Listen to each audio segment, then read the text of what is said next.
Thanks everybody for coming. I appreciate you doing this. You know, I just kind of want to facilitate this because we had a lot of people asking questions, and it's. I think that the ballot language is very hard to understand, and so there really is not a lot of organized opposition. We do have some people who, individually, are not happy with it or really concerned about it, and so we have the Small Business Association of Michigan who supports the initiative. We asked former Senator Tony Stamas to come and talk about the initiative, explain it, and hopefully he can answer questions that you have. And you know, as far as I know, nothing's off limits on the proposal. We want to flesh it out and give you a chance to hear what's going on with it. So. Great, thanks Representative. Appreciate you doing this. And nothing's off limit, but I can't promise you we'll know all the answers. Give you the best we can. We've had a lot of discussions on this, and in terms of some of the legal, technical questions, I always preface it that I'm a pizza maker by training, not an attorney. My family's had a restaurant for 54 years, and so I do work with the Small Business Association of Michigan. We represent about 23,000 small businesses around the state. And by small businesses, it's under 500 employees. But the reality is most of the folks we represent are 2 or 3, 5, 10 or 15 person operations. And so we are strongly supportive of Proposal 1. For most of our businesses, this gets rid of the personal property tax. And probably a lot of you have done some research into this, but personal property tax is an assessment on equipment in your operation, in your business. And so it's a cash register, it's tables, it's chairs, and you pay the sales tax on it when you purchase it. But then you pay the personal property tax forever, as long as you're using that equipment. And so we've had stories of people where they bought equipment, a grandfather bought equipment, and a couple generations later, the family's still running the business, they still have the equipment, they're still paying the personal property tax. It doesn't depreciate, it doesn't go out of existence. And really, Michigan's unique in terms of having this tax, and you know, the way we kind of think about it, it's really a disincentive. I mean, we want businesses to buy equipment, we want them to invest here in Michigan, we want them to grow here in Michigan. And so, you know, they're going to pay the sales tax. We don't want them then to be taxed year after year after year. Now, it is also unique in that personal property tax, most of it goes to local units of government. And that's been one of the challenges. A lot of people have agreed we needed to get rid of it, but then what happens when you get rid of it? What happens in terms of replacing the revenue? And that's what's taken so long to get to this proposal and to this solution. The idea was, okay, if we're going to get rid of it, how are we going to replace those to the local units of government? And that's being done in a couple ways here. As it goes away, and it goes away over a period of time, one, there will still be some revenue coming in from manufacturers. They will be paying an assessment about 20% of what they're currently paying. So they'll get about an 80% reduction right off the bat, but they'll still be paying about 20%, and that'll get phased down as they buy new equipment. And it basically will work as a depreciation schedule over the next 10 years. In terms of the local units of government, and this is what Proposal 1 does, is it sets a percentage of the use tax that's already being collected, but it's going to the state of Michigan. It says that will go to the local units of government. It will go to this authority that's being created, and it's guaranteed to go to the local units of government to replace that revenue at 100%. Now it's locked in. It's not revenue that can go up. It can't be increased in terms of the assessment. It's locked in. And, you know, we've had folks that look at it that, you know, people who worked on the Headley Amendment some 25, 30 years ago and have said, you know, yes, this locks it in. It makes sure that it can't change, it can't grow. But it guarantees the local units of government that the revenue will be replaced. And so that's where we have local units of government supporting it. The townships support it, the cities support it, the counties support it, because that money is being replaced. In terms of the state, most of the money is going to be replaced, and the legislature put this in there, is, you know, in the past we would do tax credits. You know, you'd offer a tax credit to a business to grow, to come into the state. Then states moved away from that. Said, look, we want to grow here internally. We want to have a good business climate. So if we're trying to get somebody to come into our state, it's not because we're offering them a big incentive. It's because we've got a good business and climate. We've got a good tax structure.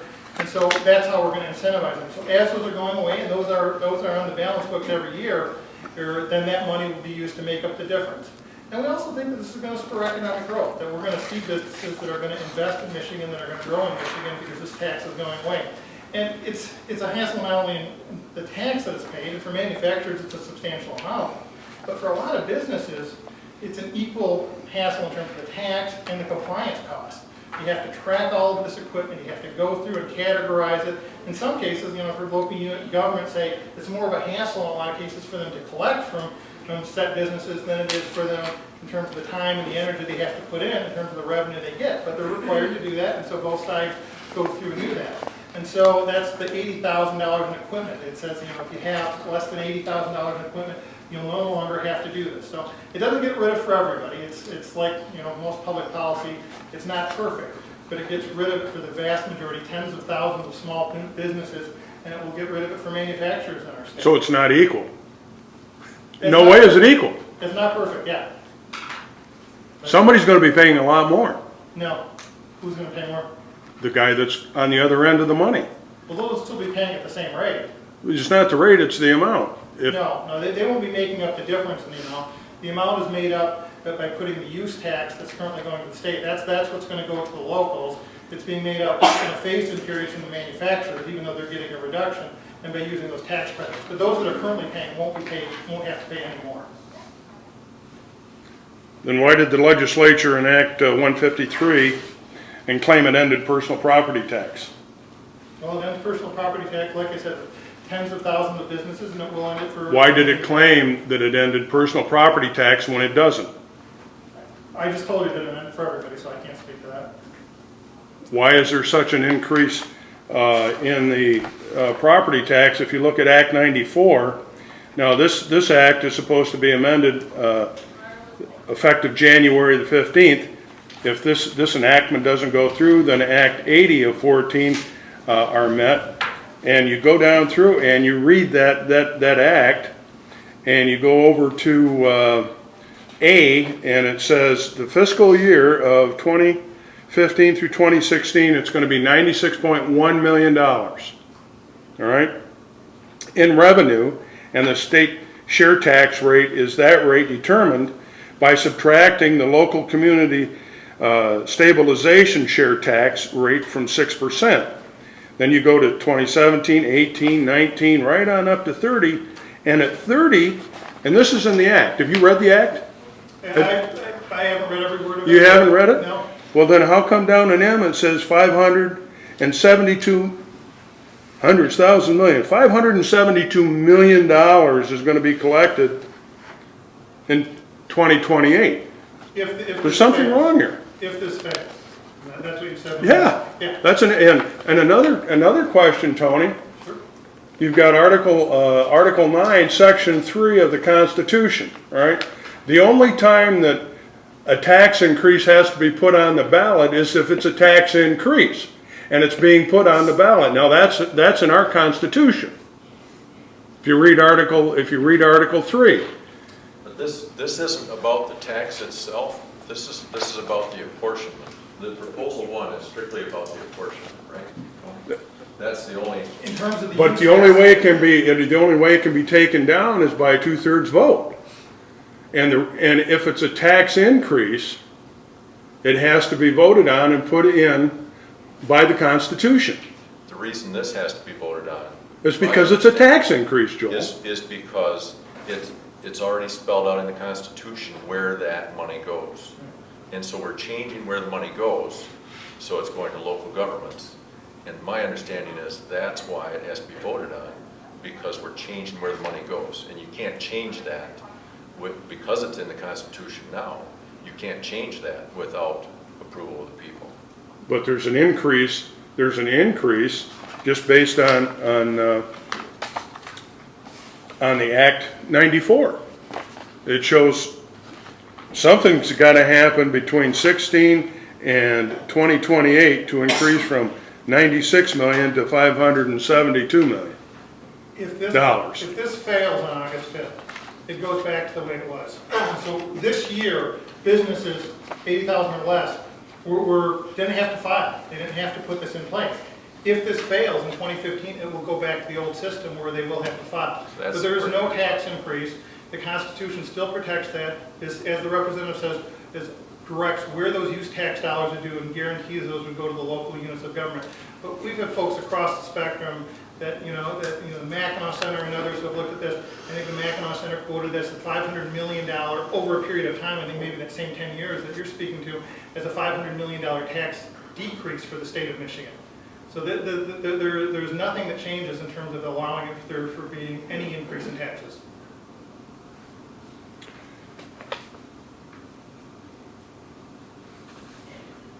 You said if the Proposition 1 fails, in 2015, we would go back to what? The current system where locally the businesses under 80,000 would have to then go back and categorize the items, go back and pay that. That's where And that then- exemption. And then the manufacturers would also have to go back and pay that. The issue doesn't go away. I mean, it's still going to be out there in front of the public policy agenda, but we would go back to the old system where they're going to still have to itemize those issues and pay taxes on them. Because if I understand correctly, this year it's been suspended. Correct. That's correct. This year those businesses did not have to pay it. So do you have any evidence that if the businesses did not have to pay in this particular year, there was any negative impact on local governments receiving tax dollars to maintain their systems? No, I mean, in fact, Does that make sense? it does, but I think the local units support this. They said that they're getting reimbursed.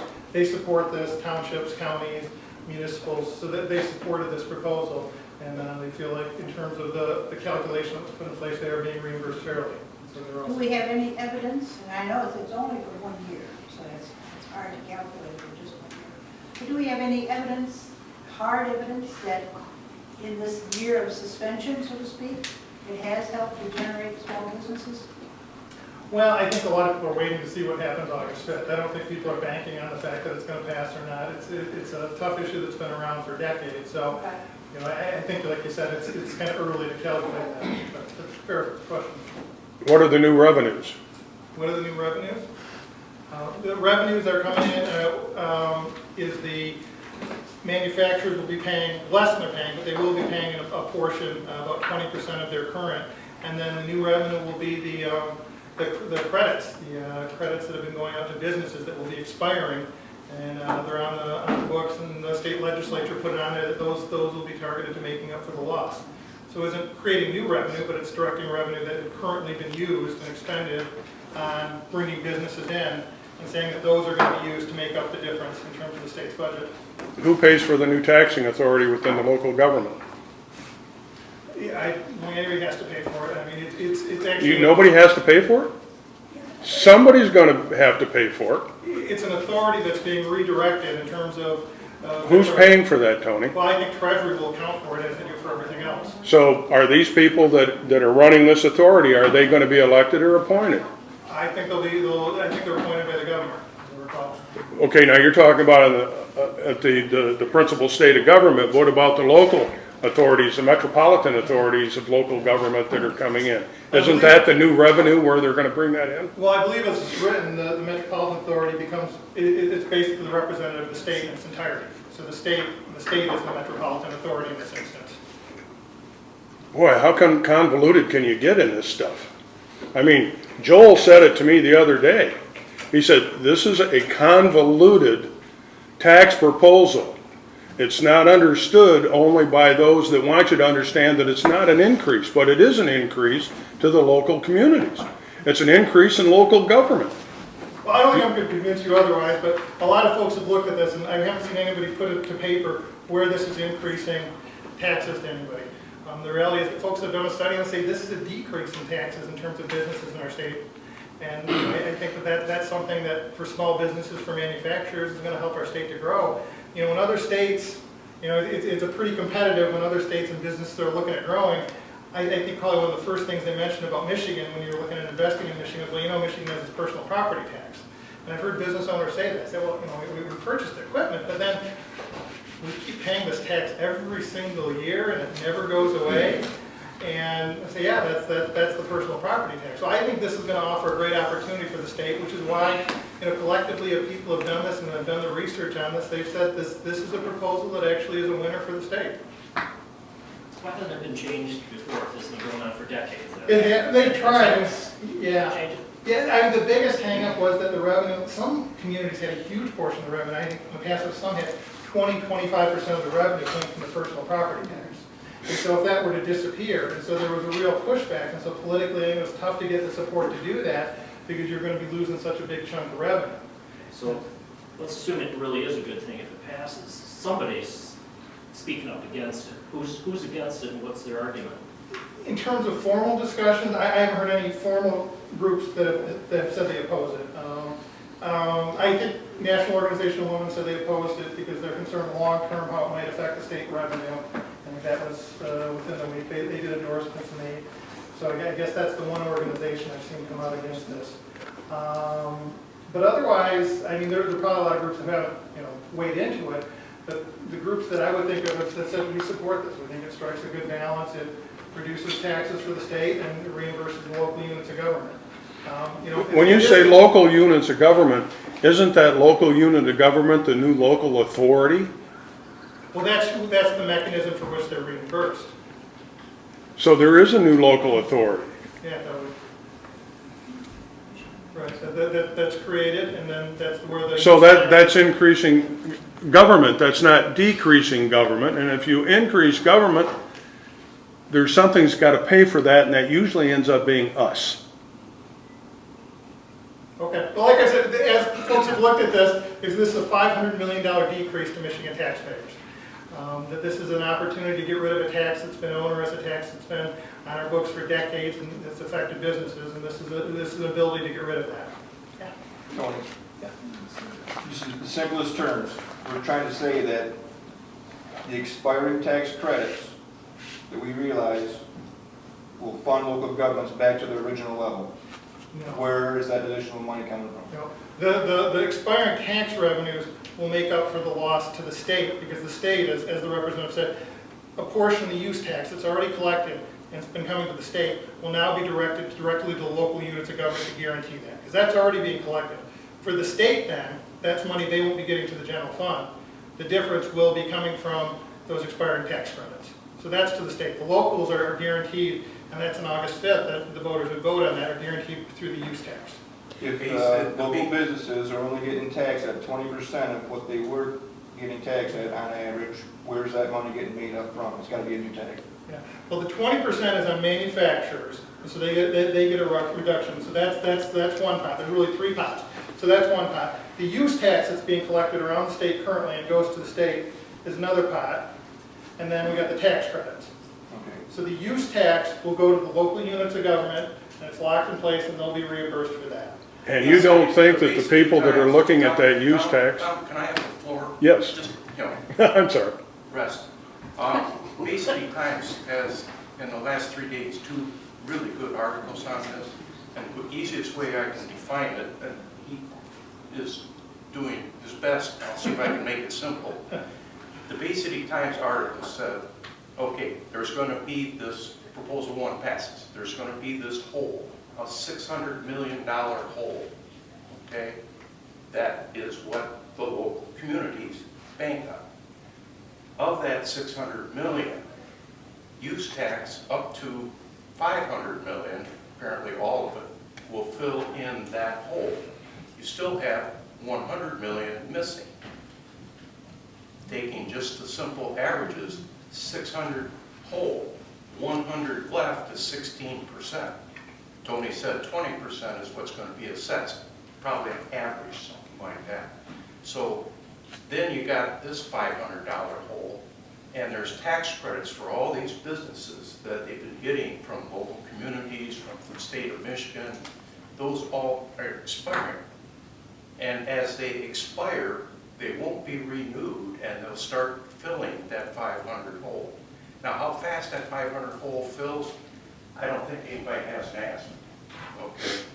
But that's that. The question on the local authority, I found nothing in Detroit News or the Bay City Times. They just referred to this cloud called the local authority.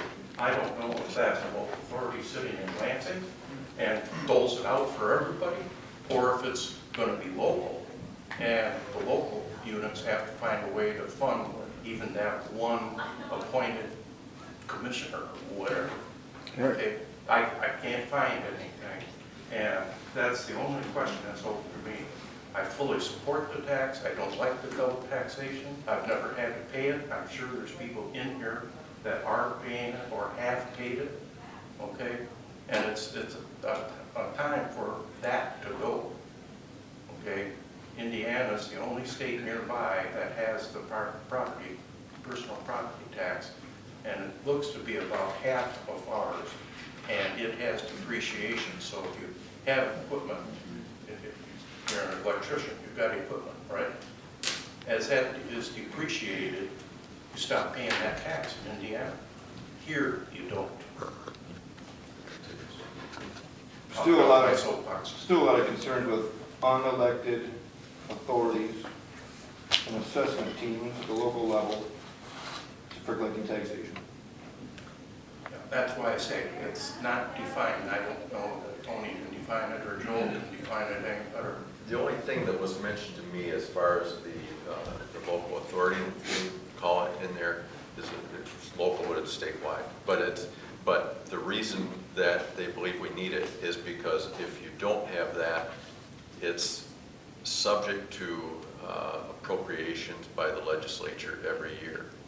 And even, you know, I got a bill passed saying that the state needs to pay as full payment in lieu of taxes to local governments for the property that it owns. But the first year after it happened, it almost didn't happen because the legislature didn't appropriate it. So even though the law was there, the money almost didn't get appropriated.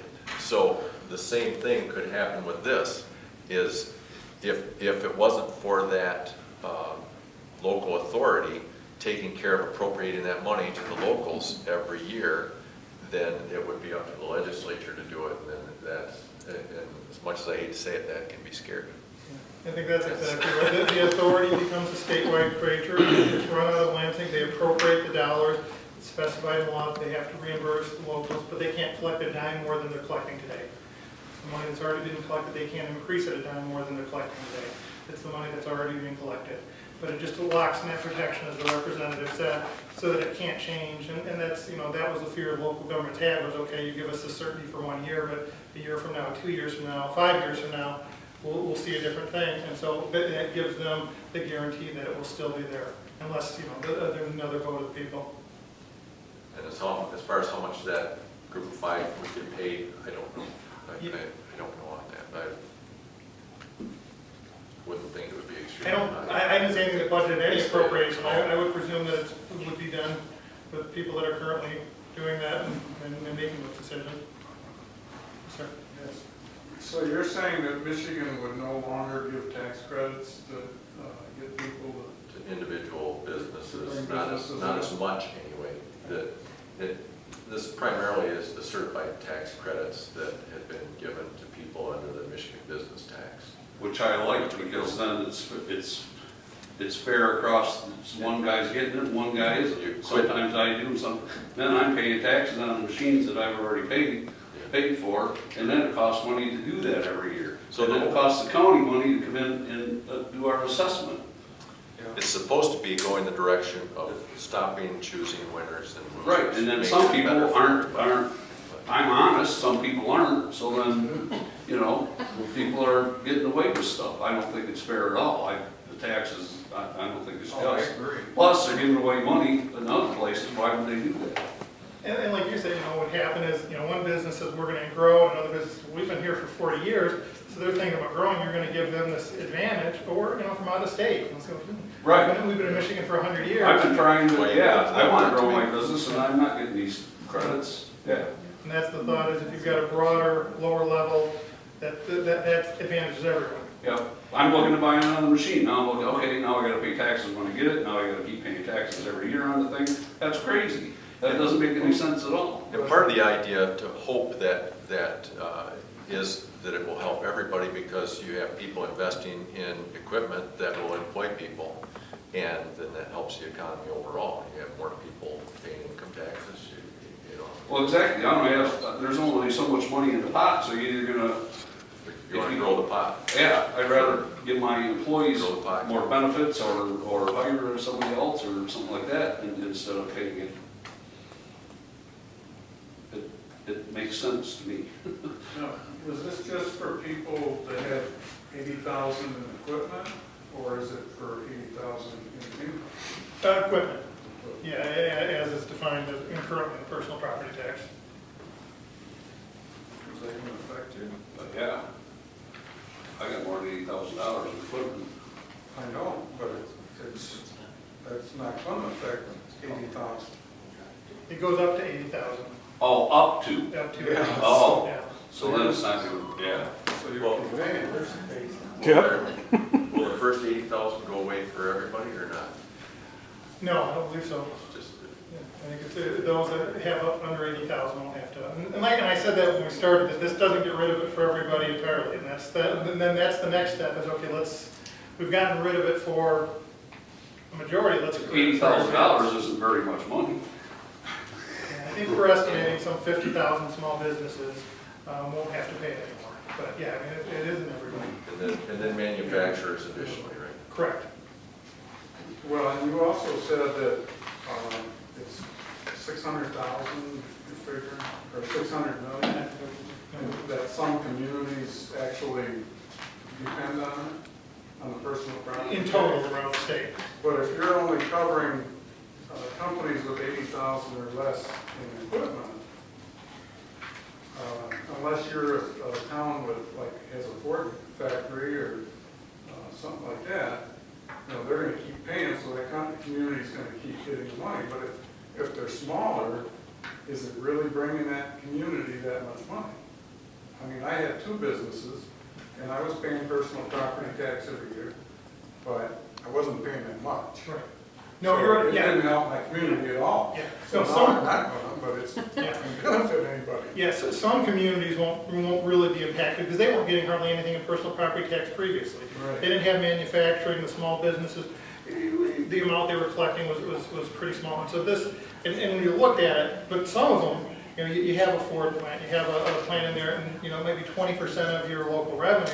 And so that's where the bigger dollars come in, as the larger manufacturers. But yeah, I mean, for some communities, this wasn't going to be a huge differential, but others, it had a huge impact. So if you're a manufacturer, it goes away completely. If you're another type of small business, if you're another type of business with under $80,000 worth of equipment, then it goes away for you. But if you're over $80,000 of equipment, you continue to pay. If you're a manufacturer, it all goes away. Yeah. Eventually, it starts off with about an 80% reduction, it's a phase out, and it basically ends up working like a depreciation schedule. Okay. And I think with the new equipment that comes on in 2016, you don't have to pay, and then depending on the time you bought it. So I fall into that then? I don't know, but yeah, but I mean, for manufacturers, it would phase out entirely. Yeah, if you're manufacturing, yes. So these 15,000 jobs are figured, who figured that out? You know, it's looking at, and we've actually got a report, it's not gonna be released tomorrow, but very, very conservative economic group that's looked at this and said, you know, it's gonna be thousands of jobs, and I think they're a little conservative, but as we've looked around at the Mackinac Center report and in other reports, we think in terms of the tax cut, we think that's a reasonable expectation. It's not a precise science, but we think that based on how it's gonna impact machine businesses, we're gonna see that growth. So you would be a manufacturer. Yeah. So you'd be all right. We just, I mean, I know a lot of businesses that have left Michigan. Well, and that's the reason they started with manufacturers first, is because manufacturers generally sell their stuff all over the world, at least all over the country. They don't have to be in Michigan. And so, you know, they said, well, we're most vulnerable to losing our manufacturing industry over a store, Right. because the I see, store okay, has so to the be- store is doing 80,000, or has 80,000, well, yeah, right. You got a pizza shop. Yeah, they don't have $80,000 I mean, some will, I mean, some of them of some course, of them of will, course, yeah. but for, like, it's tens of thousands, we think somewhere upwards of 50,000, they won't have to pay anymore, small businesses. And the last I knew, utility companies are not included. Correct, they're still gonna be paying. They're still going to be paying, because utilities definitely have to be there. So, not that it's completely fair all the way around, but the idea is, we'll have to figure out what we're gonna do with that somewhere down the road. But we need to start with the people that were most vulnerable to losing, I think was their idea.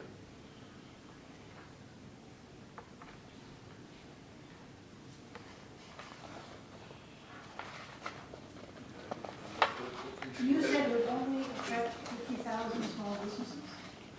I think that's what we're estimating, yeah. In addition to the manufacturers. In addition to manufacturers. It's going to affect all manufacturers. Correct. That's a huge break for somebody like Ford. Yeah, I mean, in terms of their decision process, that's something that's gonna be a big calculation when they're figuring. But it's not really fair on how they're estimating all the equipment in there. How do you do that? If you get rid of that, that's a guess. But if they're making a decision between building the next plant in Michigan, Of course. Ohio, or Indiana, Of course. we want them to build it That's what here. they do. They'll shut down the plant for something like We got that. a lot of folks that crunch those numbers pretty hard, Yeah. so. Yeah. That makes sense. Does the Small Business Association have any sense of how many actual small businesses we have in the state of Michigan? Oh, I have to go back in. I don't know the answer to that. You probably know how many members you have, We've got 23,000 members. but absolutely not everybody is a member. We're working on it, but no.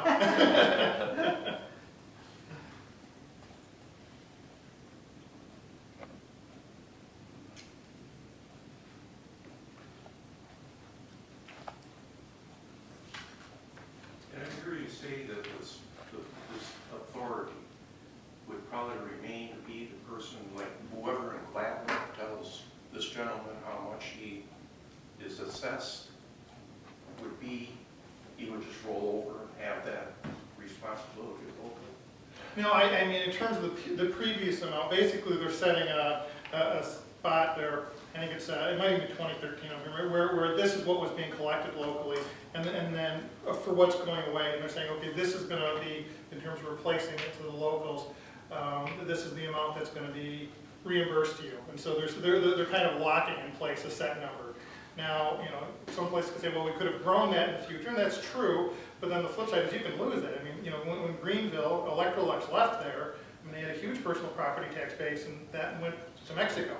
And then there was, I think, the solar plant that came in there and brought it back, and then they left. And so, that guarantee is a bit of a trade-off for, you could argue as a local, you'd be gaining if something came there, but by the same token, you could lose that as well. So the amount that they're guaranteeing is from statistics they took last year. Yeah, I think that's right. I thought, when I was looking, thought they said it at 2013 numbers. So this money, this pool of money, there's a certain percentage that goes to the county and then a certain percentage goes to the state per county? How does that split? No, the local units of government that were getting personal property tax were the townships, the counties, and the cities, and I spoke about villages. So they're being reimbursed for what they're losing. And so that money, that use tax is going to them to reimburse them for what they're going to be losing. And then the state, the state previously getting the money, that money is made up then through the tax credits going off the rolls. Well, what's the percentage going to the state compared to the local units of government? I think almost all of it's being redirected to the local units of government to replace their loss, and then the state is going to make it up through the tax credits going away, and then for a period of time for the manufacturer still paying 20%.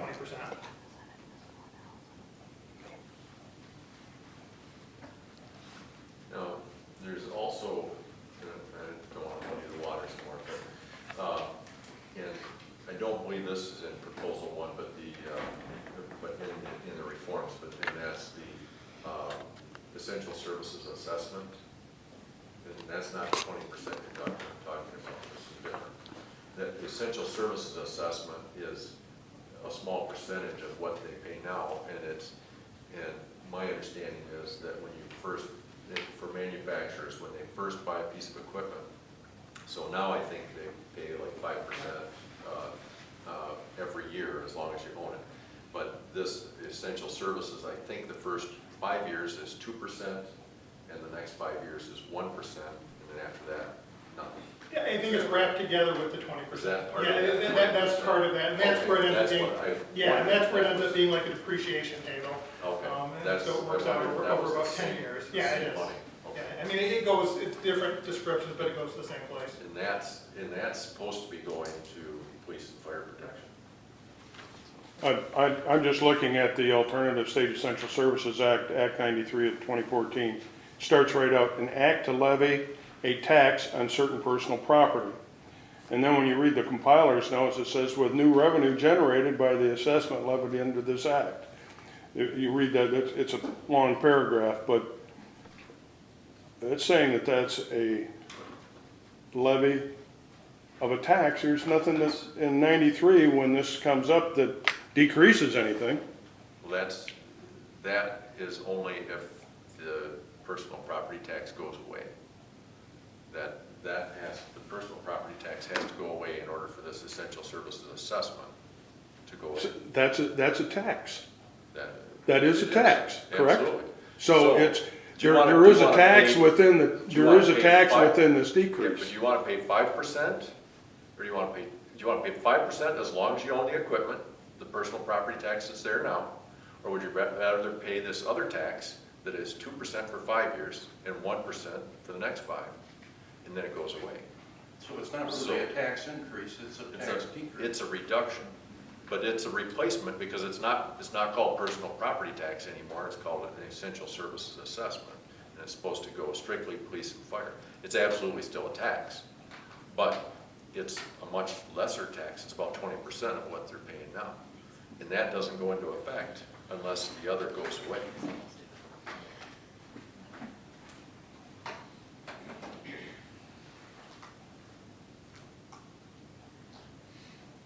And if it looks like it's something totally different, then we need to know that, because that's not what it's supposed to be. Accurately described it.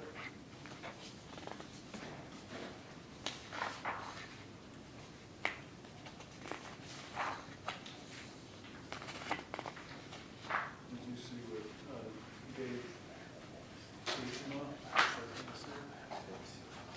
He feels it should just be voted down and sent back to the legislature. Well,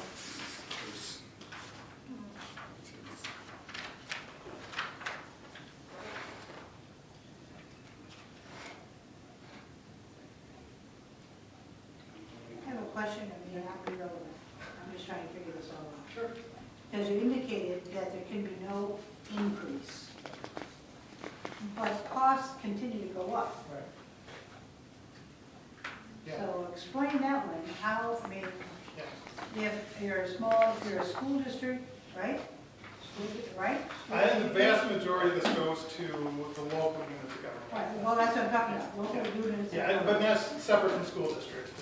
I understand what he's saying. I Oh, would okay, love to well- have just a clean, All right, but fire, I'd be all for that. Yep, I mean, it's township, county, city, sure. okay, Yeah. all right, now, but costs continue to go up.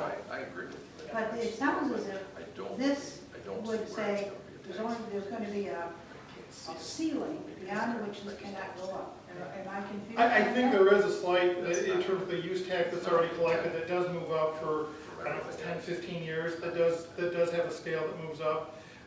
Instead of going to the state, would go to this.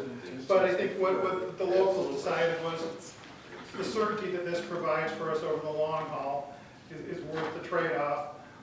Yeah, again, if you had a huge manufacturer come in, you would have had a lot more revenue than what you're getting locked into. But you're not going to get that, but it gives you an amount of certainty. So I think there is an ability for it to go up. I don't know that it's in perpetuity, though. But you're gambling on the idea that the manufacturer will come in. Well, I think what they're saying is this gives them certainty for, close to 2 decades in terms of revenue coming in from the state. And then that set amount will continue to come in, but will it factor in for increases forever? No.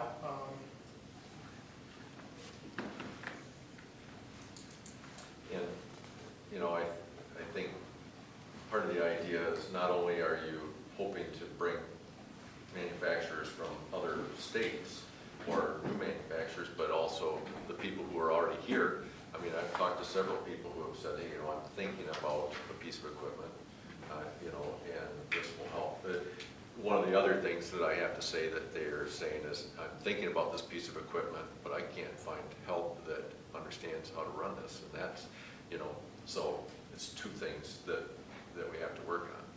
But help is part of the issue too.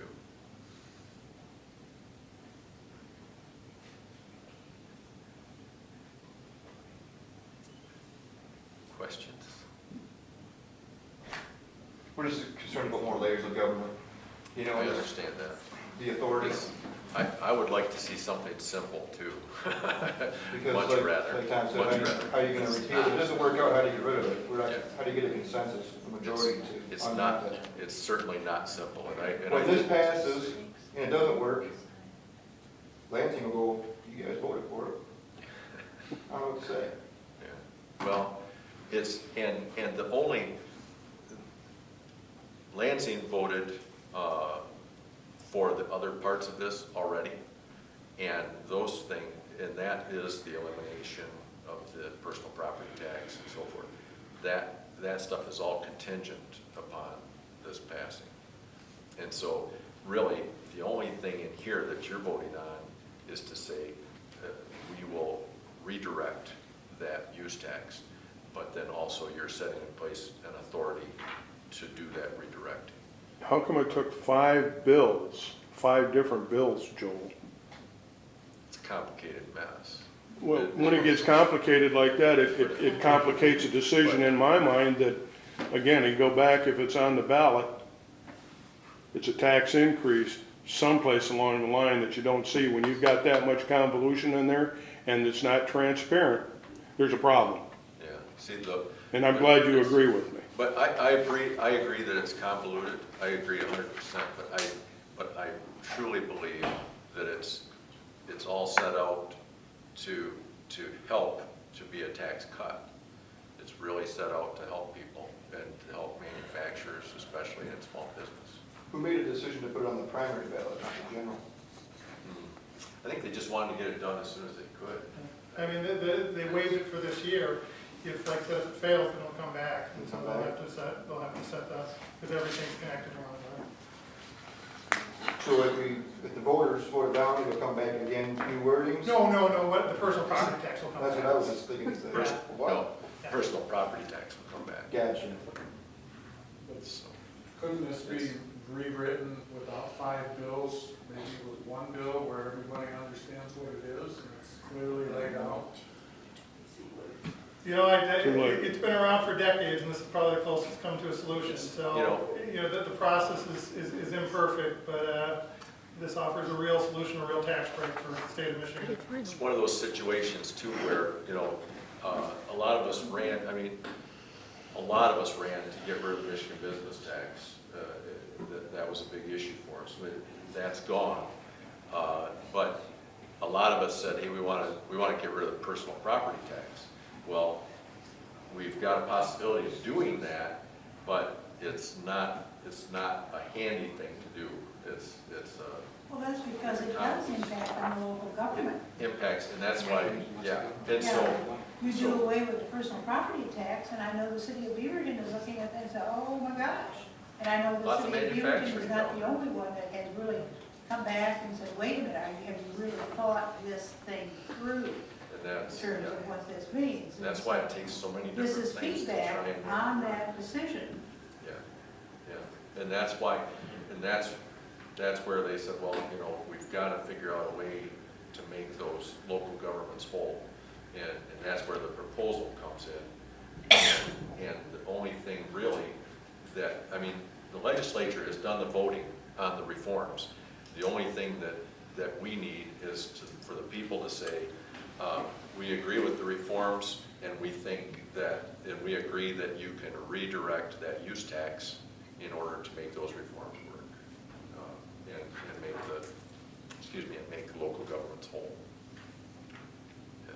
So, but I mean, if it doesn't go, then we got to go back to the drawing board. But it's been being worked on for a long time. A lot of people have wanted to get rid of personal property tax. It just hasn't been figured out how to do it in the past.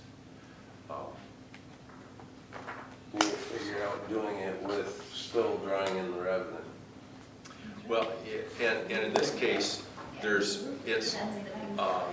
will be a drop in revenue, but by dropping those certified tax credits that we've been giving the winners, by getting rid of that, making it better for everybody, that will help make the state whole, in addition to the idea that an improved economy helps the state and helps everybody. I just think there's still too many questions with it, too many holes in the cheese here. Yeah. You know, there's a lot of stuff that you guys don't even know, and you guys have been involved with this. That's the scary portion to me.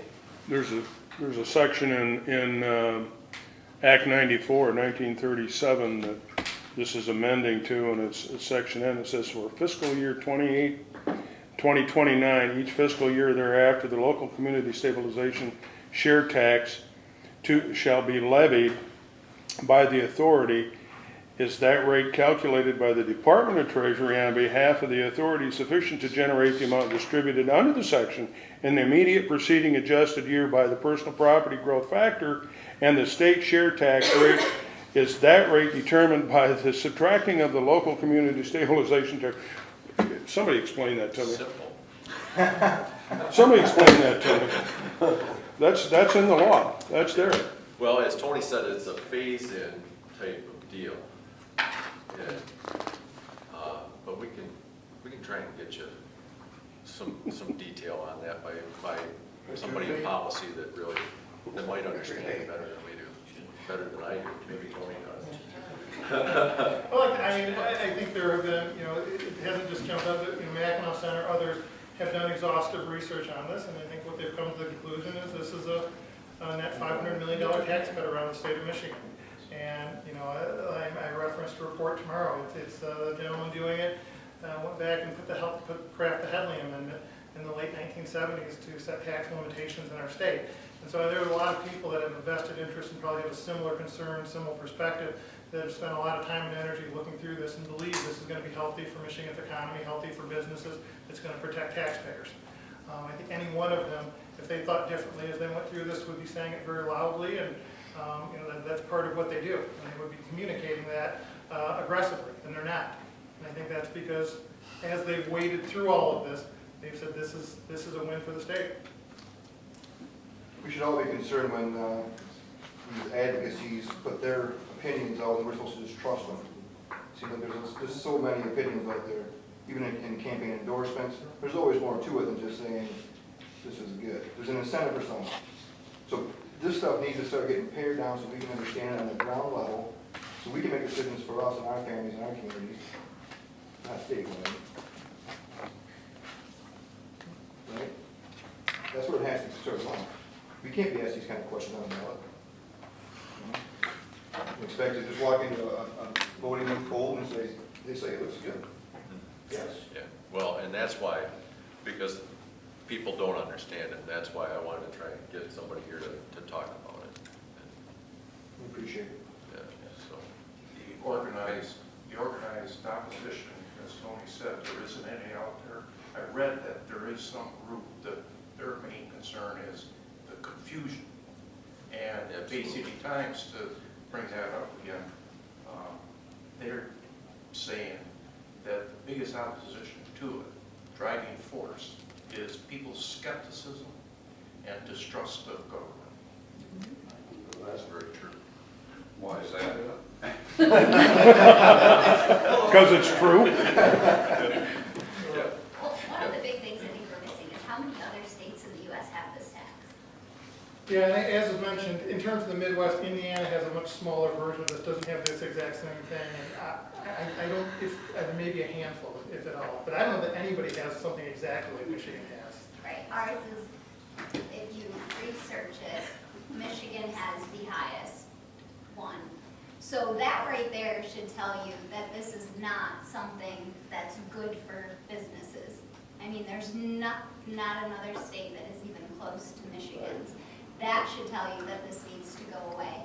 Of course, I agree with the fact that, you know, it's scary the way they word things, but of course it's taken a decade because it's not easy. Like he said, the government's big thing is we're losing this money, where are we gonna make up this money? We can't just lose it. That's why it's taken decades to get to this point.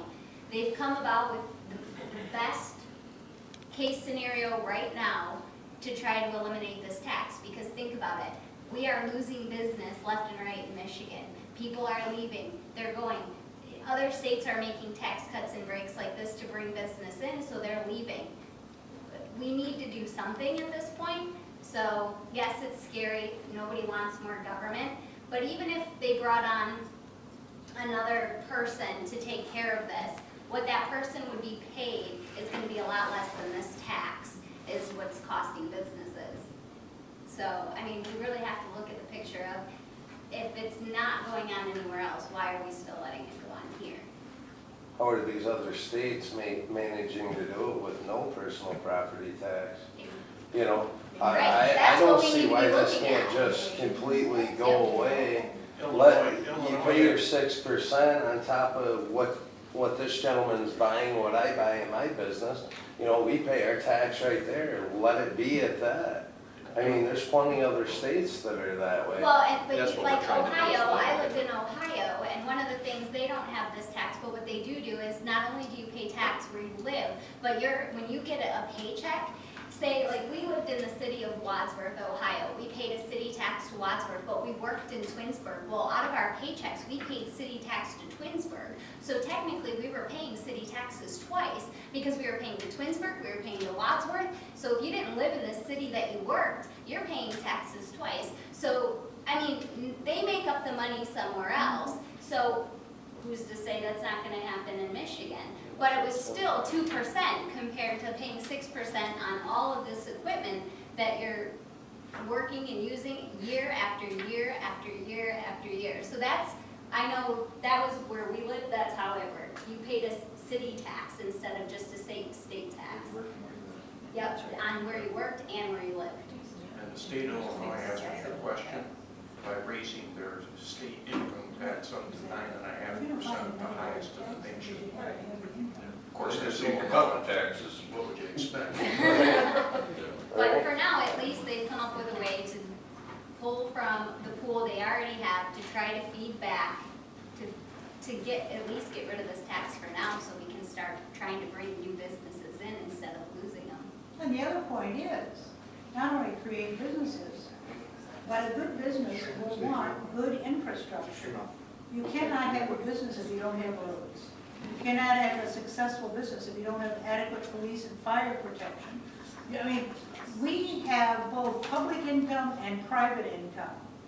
The public income is taxes, the private income is what we earn. And so our dance is to put these two together in such a way that we can have the things that we need from the public sector: clean water, reliable fire, reliable police, reliable education. I'm going to include education because that's all. I mean, I'm talking about all the things that you and I rely on every day without thinking, but they're paid for in part because all of us together pay taxes, and therefore out of that collection, we're able to do something we could never do by ourselves privately. And everybody could look at this and say, I don't like, you know, it's the old adage, the enemy of the good is the perfect, and it's not perfect. But at the end of the day, it will help Michigan's business climate. It will be a $500 million tax cut across the state.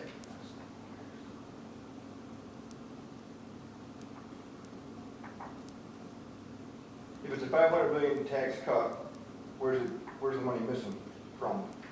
Where's the money missing? Well, yeah, I mean, the state's gonna get considerably less over the next So the decade. state's basically taking about $500 million is what you're saying. And then what they're looking at is, we think by getting rid of these credits, we'll be able to make that balance work. But yeah, the state's the one that's gonna feel it. I don't like the tax credits at all, because I can, you can go after them or not. I don't think they're fair across the board. Why should I pay for that guy over there to get, hire people and not me? I believe it creates dependence Yeah, at the business level. less government, less And that has been making one of the, decisions for me. that has been one of the criticisms. Some say, well, we think 10, 15 years from now, the state's gonna be having less money. Now, some would say that's a good thing. Others would say, you know, the state is saying, we think the economy's gonna grow. We think by getting rid of these tax credits. But yeah, I mean, that's the other side of it. Some people have pointed to that. and the state will have to deal with that. The whole idea goes back to the idea too of the Laffer curve, less taxes increases revenue. That, you know, because you're cutting the taxes, more people will invest, and hopefully more revenue comes. But we, you know, sometimes it's hard to gain confidence in that. These last 3 years, yeah. Yeah.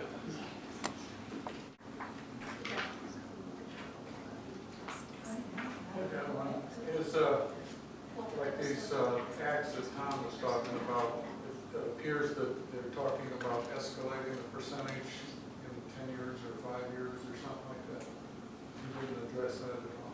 I mean, like I said, it does change if this fails, then it goes back to the current amount. And the use tax doesn't increase, but a growing percentage of it will go to the local units of government to reimburse for their loss. It just, the state will get less money from that than they're currently getting.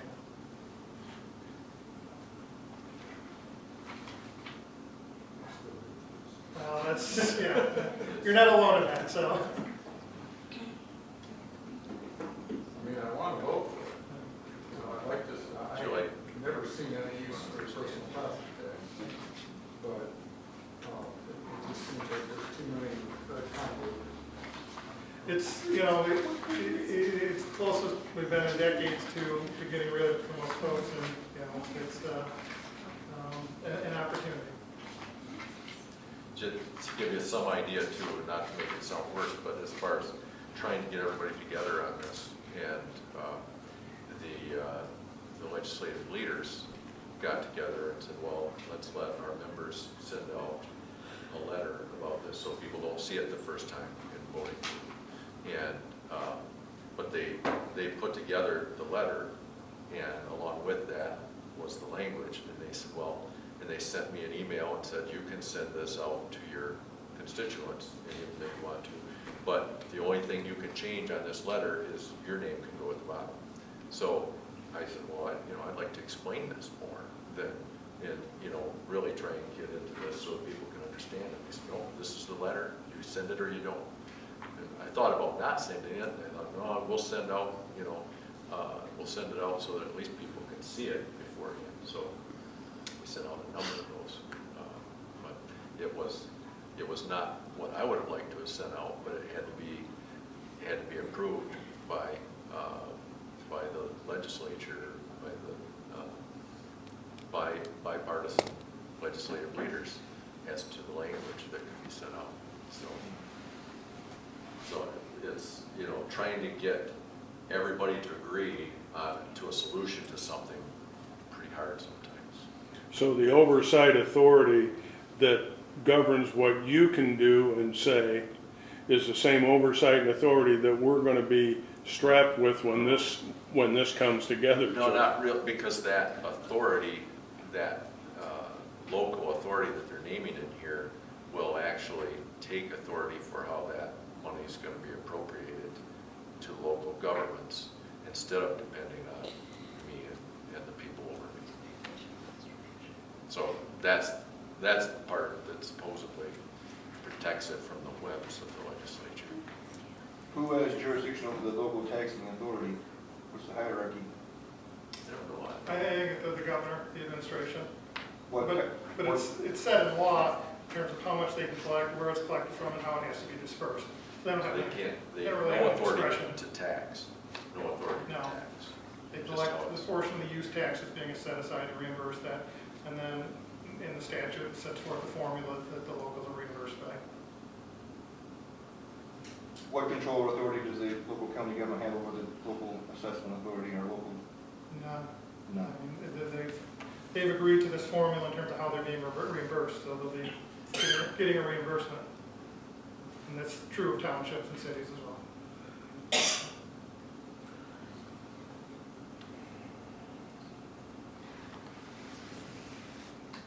I appreciate the representative. We started off in Standish. We got a great group here. We're going to go over to Claire Noel. Hopefully have a similar group and a similar discussion. But that's hopefully that gets a good dialogue a week away and an opportunity for people to was a quiet conversation. We did not have the dynamic turnout we had here. So, But I certainly appreciate you all taking the time. And, We you know, appreciate you guys taking the time, it's nice Thank to hear a little something other than, try and get it in the air a little bit, you know, at least. hey, it's scary to me, cause it looks scary to you.